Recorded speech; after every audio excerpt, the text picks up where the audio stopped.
can't buy. It resides between my eyes. Walked through the fire, came out better on the other side. See, life's like a beach if you find the sand. And right now, I feel like 100 grand. You are listening to Inspired Insider with your host, Dr. Jeremy Wise. Dr. Jeremy Weiss here, founder of InspiredInsider.com, where I talk with inspirational entrepreneurs and leaders like the founders of P90X, Atari, many more, how they overcome big challenges in life and business. This is part of the Prosper Show e-commerce mastery series, where top sellers and experts teach you what really works to boost your e-commerce business. They have an amazing conference with some of the top Amazon sellers and industry leaders. We have Rob today. Our sponsor today is Rise25.com, which helps service professionals, doctors, lawyers, accountants, coaches create additional revenue streams and stop just trading time for dollars. We hold you accountable to achieve your biggest goals with a step-by-step roadmap. Go to Rise25.com to learn more. It's run by myself, co-founder John Corcoran, and Rob knows a thing or two about small businesses. And Rob Frohwein is co-founder of Kabbage. He co-founded it with the help of Kathryn, Petralia, and Marc Gorlin, and the Kabbage platform has funded more than, I don't want to get this wrong, Rob, $2.7 billion in loans. Perfect. They provide an advanced lending online platform to help small businesses borrow the funds they need. They've raised $236 million in equity since their formation. They have 350 employees across 5 offices in the U.S. and international. And a fun fact about Rob is when he was in college, one of his jobs was to draw blood, which he learned to do on comatose patients. Rob, thanks for joining me. What's the most commonly asked questions to you? Is it what's the interest rate going to, what are the most commonly asked questions from businesses asking Kabbage how it works? Usually it's, can I need more money. Can I have money? I need more money. Can I have money? Yeah, I mean, it's, right. and look, it's natural, right? You want to put your business in the best position it can be. So having access to capital can do that. But what we don't do, which a lot of other folks do, is they ask them, how much do you need? Or how much do you want? And then they take them through an underwriting process. And then they either tell them, yes, I can do that, or here's, I can do more than that, or I can do less than that. We actually let the data speak for itself. And we come back and we say, hey, Jeremy, your business qualified for $25,000. Congratulations. Now, you might have it in your mind that you needed 10 or you needed 50, but you've qualified for 25. And if you only need 10, that's all you have to take. What we don't want to do is put ourselves in a conflicted position with a customer, which is you asked for 50, we have to come back with the disappointing news that it's only going to be 25. And we've done this based on our calculation of the right amount of risk in the relationship. And so it's actually beneficial to the small business to listen to sort of what our models say, because it sizes it accordingly, and based on what we see businesses of that size can affordably repay and the amount of money they should be receiving at a particular juncture in their lives. And that's based off of many hundreds of thousands of loans that we've made. Yeah, Rob. I mean, a company like yours, like Kabbage, takes on a huge amount of risk because you're obviously lending money to different companies. Obviously, you minimize your risk with all the algorithms, but I mean, there's always going to be a default rate of people who don't pay back. I'm really curious about if you can think of any businesses you thought this is a slam dunk. This is like absolutely, this company is going to thrive. They're going to pay back in probably shorter period of time than what they say, and what ended up they didn't. So I know you can't mention names and everything. All the customers who have ever defaulted fall into that category. Look, really? Well, I mean, at a certain point, you always expect that a certain number are not going to be able to repay, right? Or not going to repay, even if they can't afford to repay. Yeah. So there's always going to be that factor, but you don't go into it. You go into it with the expectation. You sort of have to believe that there's positive intent in the world. that folks are going to do well, are going to be good people, and so we sort of take that. I mean, look, there were businesses early on that we took risks on. I remember we made when we were only a company that the highest lines we were providing were $20,000 or $40,000. We went to a few businesses, a couple of them here locally, and gave them $100,000. I think I'm sorry, there was like there was two of those businesses. One was here, and one was actually out in California, and both ultimately defaulted. And so yeah, I would say that yeah, we were surprised. And you know what? We didn't really. Why did they default? I mean, like, it comes to the question, like, why small businesses fail, right? You hear these crazy stats, like 9 out of 10 small businesses fail. You probably have your finger on the pulse of that better than anyone. So I'm curious, what are some of the reasons why they failed? Well, look, I'm sitting in my seat. I don't ever know for sure. I know the people that we lent to in those two situations were actually really good people because we knew them and we took the risk with them. We personally knew them. Right. And so, one person got way ahead of their skis and they tried to grow too fast. That was one that was pretty evident. And so they took on a lot of obligations that they shouldn't have taken on. And by the way, I don't think our CAB is responsible for that, but it harkens back to what I said a moment ago, which is you have to borrow money for the right reasons, not for the wrong reasons. Right. Because you can't treat a loan like revenue or like profit. You got to treat a loan like, well, it's accumulating interest every day. So exactly, and a lot of people treat it like income, and you can't treat it really like they'll well, there's I mean, all of a sudden you got $50,000 in your account that you didn't have yesterday. What am I going to do with $50,000? Well, you know what? That chair is so ugly, and I've been dying to get a new chair. I'm going to go get a new chair. I have the money. It's only $500, $400, whatever it is. I'm going to get a really nice chair. So you go and get the chair. Your chair doesn't make a difference. Actually, I tend to think a chair does make a difference. That's probably a bad example because my back always kills me. But so a chair makes a difference. But the aesthetics of a chair don't make a difference. Right. The comfort. You can get a $50 cushion to be on the chair to help your back. Get a pillow or get those beads that you put on the back of the chair. So I think one thing is again getting. So I think there's this concept of why businesses fail. It's pretty simple. And by the way, I'm somebody who's had businesses who failed, so I speak from a position of knowledge. You don't get to real revenue either quickly enough or significantly enough. Somehow you've got to figure out how to monetize a business and how to turn it into revenue. The customer flow is lacking. Yeah, or the product market fit, right? So you haven't quite hit the market the right way, or you're so focused on the ideals or principles of your business, and you don't listen to the signs that nobody wants that, nobody cares, right? And so you've got to make that, and then you've got to be unbelievably disciplined about expenses, and got to really know how to categorize your expenses, track them over time, and also manage to them. So you can build some trend lines, and you're moving in the right direction. That's when you can buy the new chair. Right. Yeah. So when you get to a certain point where you go, okay, I've hit this milestone, we're actually ahead of ourselves from a metrics perspective. And I'll put it in Kabbage example, if you'll indulge me for a moment. Yeah, go ahead. We have 4 expenses in our business. That's it. 4 categories of expense. We have the cost to acquire customers and have them utilize the product. So that's one big expense. We have the cost of bad debt, people not paying us back. You brought that up already. Yeah. We have our own cost of capital, which is how much we have to pay to borrow money. And then we have the other cost of what I call other OPEX, and that means non-sales and marketing, overhead, people, tables, chairs, utility bills. 350 people across. All the people. Yeah. So those are the 4 expenses. And I look at those expenses as percentages of, and you can make it, if you're a small business owner, they're a percentage of something. They're a percentage of your revenue. Yeah. They're a percentage of your orders. They're a percentage of something that's meaningful in your business.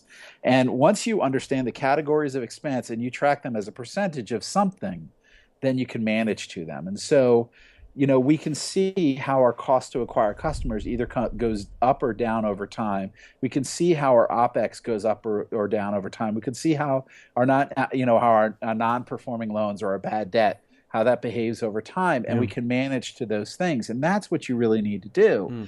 And businesses fail because they don't understand the top line and the bottom line, and they don't draw the parameters as to what success is. That's a very scientific and a very numbers-based concept. And I think people, I'm like back and forth because I was always a guy I've always been an entrepreneur. I was the kind of kid at 8 or 9 that carried around a notebook, and I wrote down ideas that ever came up, and I still have that book. And there's many terrible ideas in there. And but I think people sort of romanticize the concept of starting a business, but ultimately you've got to figure out how to if you really believe in it, you've got to make it into you got to turn it into something that where you can really, from a metrics-based perspective, analyze it. Yeah, and I love that breakdown. Because probably I would think a lot of people don't necessarily know the cost it takes to acquire a customer in general. So the cost to acquire a customer, the debt, cost of capital, and then overhead. I mean, I think that applies to any business, really. Yeah, no, and I totally agree with you. And it's so funny. I watch Shark Tank a lot with my family, and which I love that show. And Lori Grenier is our spokesperson, so I especially love it. She's your spokesperson? Yeah, she is. Not my personal one. She's not going around saying Rob's great or anything. She's the spokesperson for Kabbage. I didn't realize that, actually. Oh, really? Yeah. So she's done that. She's if you're then we're shameless advertisers on many radio shows, and so she's her commercials run quite often. That's great. Yeah. Now, she's been fantastic. But one thing I've always they always ask the question, or often they ask the question is, what's the cost to acquire? And how much does it cost to acquire? Right. And that's really, it is an absolutely fundamentally critical. And by the way, you need to differentiate in your mind what the cost to acquire is when you're first starting the business and what your cost to acquire is when the business is up and running, because you're always initially going to get a handful of customers, or even more than a handful of customers, pretty easy, right? Because so like when we started Kabbage, we had gone to all these shows, right? So we were able to get 100 customers or 150 You targeted customers. the eBay sellers and the Amazon sellers. Yeah, we did that, but that's not 10,000 customers, right? That's 100 or 200 customers. So the question is, the cost to acquire the first 100 or 200 is vastly different than the cost to acquire the 10,000th customer. So you've got to really, and not everybody's business needs 10,000 customers, but it might be 3 customers versus 30, right? So you've got to figure out what that is, and realize what the, there's this saying that somebody taught me some time ago. You've got to figure out whether the juice is worth the squeeze. And so, that's one thing we pay close attention to. Right. How hard is it to acquire customers? And, are you asking customers to do unnatural acts in working with you? Rob, how do you even decide to choose or even have a spokesperson? Well, and then how do you choose her? How do we choose her? All right. So spokesperson was, I have a theory. Am I allowed to curse here? Sure. Okay. So, I always say there's 1,000 shitty ways to acquire a small business customer, and that doesn't mean that means it's very hard to find the audience, the small business audience, because they're everywhere. I mean, it's not like all the small business owners, congregate in one place at one time every week. It doesn't happen, and they don't also talk to each other that often, right? So it's not like They're very siloed. Like one small business owner, their only 4 friends also run small businesses. No, in fact, it's probably their other 4 people work in some large corporation or something, right? So my theory is, and you're gonna have to repeat your question because I got so on a tangent. No, Jeremy. I keep going on a tangent. That's all right. I like that. I want to start a company called Tangents International. Because of the way my brain works. It was how you choose a spokesperson, but how you got to Lori. Yeah, so we developed a pretty comprehensive marketing approach where we worked through lots of different channels. Online, we use some traditional channels like radio, I mentioned, and direct mail. We have a business development channel where we partner with organizations that have large numbers of small businesses as their customers. So we have all these different channels, but and I saw a lot of people advertising. I actually saw my competition advertising on Shark Tank because we watch Shark Tank. Right. And then I looked at that and I was like, that's not the best way to advertise. I didn't think those probably, and I didn't know for sure, but I didn't think those were probably very successful ads. But I thought the personalities were. And so because you thought it was, I think where you were going with it was, it wasn't like there's a lot of crappy ways to get a customer, and that was not targeting where the small, I mean, there's some small businesses maybe that watch it, but there's just a lot of regular people. So you're not specifically targeting small businesses if you advertise on Shark Tank type of thing. Absolutely. Yeah. And it was extremely expensive advertising. And so we thought it would be better to partner with somebody like Lori, who, is, sort of the epitome of a great success, somebody who started a small business, grew it into a large enterprise, has an extremely distinctive voice, but also is somebody who has been generally regarded as sort of the friendly shark or the warm shark. Right. People love her. So she was on your top of the list. Yeah, absolutely. She sort of had represented all the factors that were important to us, and she represented all the qualities that were important to us. And so that's why that happened. And we tested it. And it worked great. People loved it so much so that our competitor on deck signed Barbara. Really? But we have Lori. So there's that. How hard is it to strike a deal with a shark like Lori? I have to give Victoria, who's our head of sales and marketing, really the credit. She's the one that made the contact. She's the one that put that together. It's actually pretty complicated. I would and think by the so. way, Lori is extremely involved in the process, which I thought was great. I mean, I had many, many, many discussions with her and text conversations with her going, back and forth at times. But what was great about it was she was personally invested. And so it's her name. It's her name. And so she cares who represents it. And she also cares that it's a success. And I think the other thing is you need people who are, because these things are not that scientific that you know exactly how you're going to work with the person, exactly when you're going to need them to do what. Yeah. And you've got to have people that can think a little flexibly. And she, fortunately, is one of those people. Yeah. Rob, thank you. That was great. I want to hear about a couple success stories. Okay.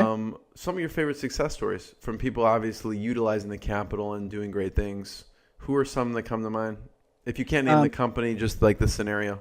Yeah, well, I mean, there's a great company that's based out of not far from Seattle. That is a kind of a farm to table. Are you familiar with like Plated or I forget the other one, Blue something or whatever? Yeah, Blue Apron, I think it's Blue called. Apron. Yeah. Yeah. So there's a couple of those companies. This is a company run by two women. Who were in different fields before they started, and the company's name is Acme, which makes me think of the Roadrunner, right? Exactly. Right from cartoons growing up. But they actually took our $1 billionth dollar, so they borrowed the billionth dollar that we put out, and so they won this award, and we had this opportunity. They came in for what was called a business makeover, and what was really fascinating about that is I learned way more about business from them than they could have possibly learned from me when they came in, because the way they thought about their business was just fantastic. They used Kabbage to expand. They were having problems getting a bank loan, but what they had is they'd created this system where they sourced local products and turned them into sort of local meals. And I'm sure they're continuing to do that right now. Mm-hmm. But they basically built a multi-million-dollar business.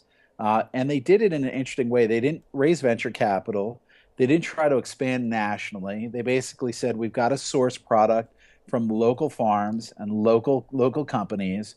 And so naturally, if you're going to do that, you're gonna be more focused in the geography that you work. I think they have now like 5 or 6 locations, all concentrated in the upper Northwest.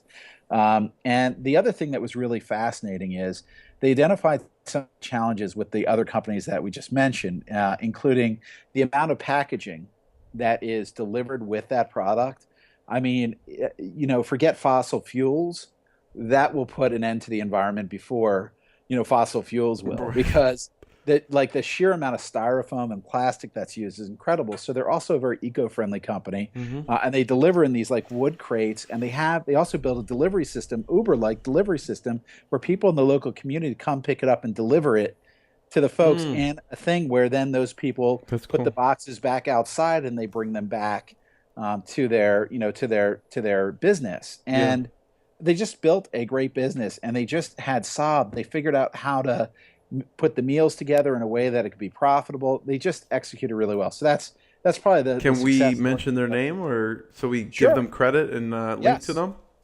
Absolutely. What's the Well, Acme, I think it's Acme Farms and Table, but I will get you the exact. Okay, because I want to make sure whoever's listening to this, they link up in the show notes the actual domain for them. So that's great. I'm looking them up right now. AcmeFarmsAndKitchen.com. Is that right? That sounds. Did you look that up? Yep. Acme And Farms and Kitchen. Is it in Washington State? Let's see here. If my internet was not, it looks like it's Shop Cook Eat Acme Farms. Yeah, that's and it. Acme Farms and Kitchen.com. Kitchen, Yes, that's them. right. So Phenomenal. do they use it to just expand? What do they need the money for? I feel I like I'm think, talking like Shark Tank. Like, what do you need the money for? But, well, one thing they've got to do is they had to move into larger spaces. They had to buy, better refrigeration. They had to source, products that they could deliver, the boxes and the crates and the other sort of, more tangible ingredients that were in there. So they used it for a variety of purposes, and I think they used it for a period of time. I couldn't tell you right now whether they are utilizing the funds on an ongoing basis, but they used it for what they needed it, and that's really the key. The key is to if you're a company that needs it for a point in time, that's great, and it's very episodic for a specific reason. If it's I hear a little like bouncing on the is our connection still with us? Yeah, we're good. Okay, good, Yeah. good. So bottom line is they needed the funds for a variety of purposes, but I don't know that they need it on a permanent basis, and that's a great customer for us. Somebody that again knows specifically what they need it for, and it's to grow the business. They're they're an organization that really understands the benefit of managing expenses. Rob, thank you so much for sharing this. I think everyone should check out the correct spelling, Kabbage.com with a K, and are there any other places we should point people towards on your site or on the web? I think the only other couple things that would be cool would be, first of all, check out our blog. It's all about small business, and it's not pumping cabbage and taking money and taking a loan. It's literally just business advice, which is really hugely helpful. And then the next piece is check out Cabbage Cares, all with Ks. So Cabbage with a K, Cabbage Cares. We're incredibly community-minded. We have multiple events every single month to participate. We really are big believers in giving back. What are some of the events? So we've twice a year, every year since 2011, we've gone to a place called Camp Twin Lakes, which is a camp for kids that have terminal and chronic illnesses and other life challenges to do a lot of work there as a company. We spent times with for animal shelters, with packaging products for the hungry. We've spent time in cleaning up the Chattahoochee River. So we're literally rafting down a local river here and picking up trash. We've done events with Easter seals for kids that have other challenges as well. So there's been just a huge number for refugees. We've done events. We've done, you name it, we've done it. That's awesome. And we usually support organizations that are important to our employees or important to our customers. And so we're big fans of supporting both. So is that Cabbage Cares is Kares? You got it. Okay. But you could check it out. It should be on the either part of the about part of our page. But it's just to learn a little bit more about what's important to us, because I think a lot of companies talk about community involvement and things along those lines. We actually are exceedingly proactive about it, and we're big proponents of participating in the community. Great. Everyone should check out Kabbage.com with the K and CabbageCares.com, both with Ks. No, Cabbage Cares is just part of our Kabbage.com site. It is? Okay. It's a good point. Somebody might reserve it now, so thanks for that. So it's not CabbageCares.com. It's just a part of Kabbage.com. It's just part of Cabbage.com. It's part of the company. No one squat on that domain right now. There you go. I don't know that you'd get much for it, so good luck. Thank you, Rob. Anything else that we didn't talk about? I'm sure there's lots we didn't talk about, but we'll save it for the next time. Thank you, Rob. Greatly appreciate it. Take care. Thank you. Appreciate it. Have a great rest of the day. What I got, you can't buy. It resides between my eyes. Walked through the fire, came out better on the other side. See like a beach if you find the sand. And right now, I'm feeling like a honey.